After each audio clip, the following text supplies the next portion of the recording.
Os tribunais são um órgão de soberania numa sociedade democrática, obviamente são democráticos, não são eleitos em muitos países, alguns são, mas são parte do sistema democrático e assim devem ser entendidos. As suas funções são funções instrumentais, são funções simbólicas, na medida em que são eles que de alguma maneira garantem a ordem, mas também funções políticas. Portanto, os tribunais exercem sempre uma função política que é garantir a normalidade democrática das sociedades. Portanto, quando se fala de judicialização da política, é algo distinto. O que é distinto? Fundamentalmente é esta ideia. Os tribunais resolvem conflitos. Quantos conflitos, normalmente, os tribunais foram criados como órgão de soberania para resolver conflitos individuais, conflitos entre indivíduos, entre senhorios, inquilinos, entre patrões, operários, entre homem, mulher, etc. Simplesmente, na sociedade, há conflitos coletivos e, às vezes, a própria multiplicação de conflitos individuais transforma-os em coletivo. Por exemplo, julgar um caso de corrupção é um caso judicial normal, mas se houver muitos casos de corrupção, podemos estar perante uma judicialização da política. Ou seja, a natureza do conflito altera-se por vezes, como já dizia o Hegel, pela própria quantidade, que muda depois de qualidade. Portanto, a judicialização da política ocorre normalmente quando os tribunais são vistos, e de facto também a realidade o diz, estão a resolver conflitos coletivos na sociedade. E esses conflitos coletivos resultam normalmente do empate entre as elites políticas que dominam o sistema democrático. Quando há um certo empate, os outros órgãos de soberania, nomeadamente o Executivo e o Legislativo, deixam de poder funcionar normalmente para garantir a normalidade democrática. E as próprias elites transferem para o sistema judicial a resolução desse conflito, ou desse empate, que por vezes é um impasse também, não é?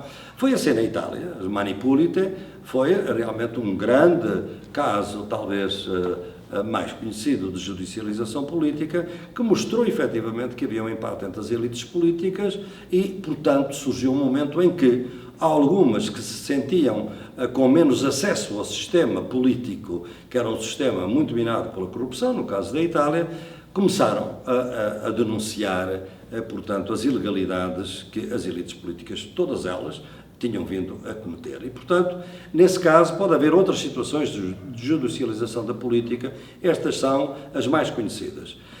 Em si mesmo não é um problema, na medida em que só denota que o sistema executivo, o poder executivo e o poder legislativo não estão a funcionar com a eficácia que lhes permite cumprir as suas funções e por isso transferem para o sistema judiciário. Para que a judicialização da política não se transforme ela num problema para a própria democracia e, portanto, em vez de ser a solução de uma crise democrática, seja mais um problema para a crise democrática, é preciso que o sistema judicial funcione nos termos constitucionais que se resumem fundamentalmente nisto. O sistema judicial tem que ter processos, uma via processual muito certa, para que os resultados possam ser incertos. Ou seja, numa decisão judicial, não sabemos à partida quem é que vai ganhar, quem é que vai perder, há um vencedor, há um vencido. Mas para que a sociedade aceite esta incerteza, é preciso que os processos, o direito processual, civil, criminal, administrativo, sejam certos. Há regras que têm que ser cumpridas. Quando o judiciário, sob pressão política ou outra, deixa de garantir a certeza dos processos, ele transforma-se num problema para a própria democracia.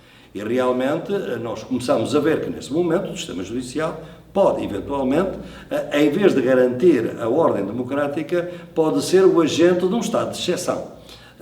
E talvez seja isso que pode estar a ocorrer na crise brasileira neste momento, é que o sistema judiciário é um elemento fundamental da própria estado de exceção que, entretanto, se criou, porque temos vindo a assistir a procedimentos que, por vezes, violam de uma maneira flagrante o que consta do Código Civil, do Código de Processo Civil, neste caso o Código de Processo Penal, e, em alguns casos, de normas constitucionais. E, portanto, neste caso concreto, a judicialização da política transforma-se num problema grave para o país e que só pode ser resolvido se, efetivamente, os tribunais voltarem à normalidade processual.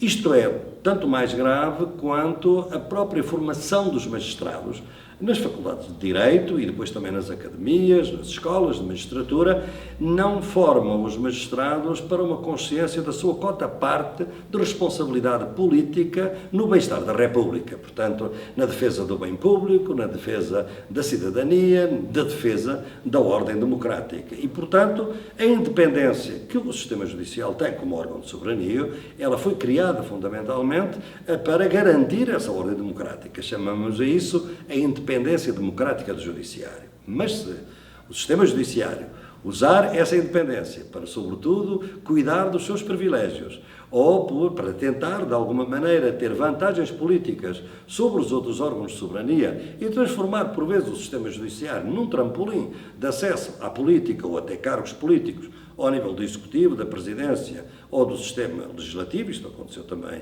em Itália com o Procurador Di Pietro, é evidente que nesta situação nós estamos a ver que a independência dos magistrados e a independência do sistema judicial não é uma independência democrática, é uma independência burocrática ou corporativa. Visa garantir privilégios e visa garantir o acesso a bens políticos para os quais não estão vocacionados porque não seguiram o processo democrático normal de eleições, que são aquelas normas que garantem o acesso, por um lado, ao Executivo, à Presidência, obviamente, ao Parlamento.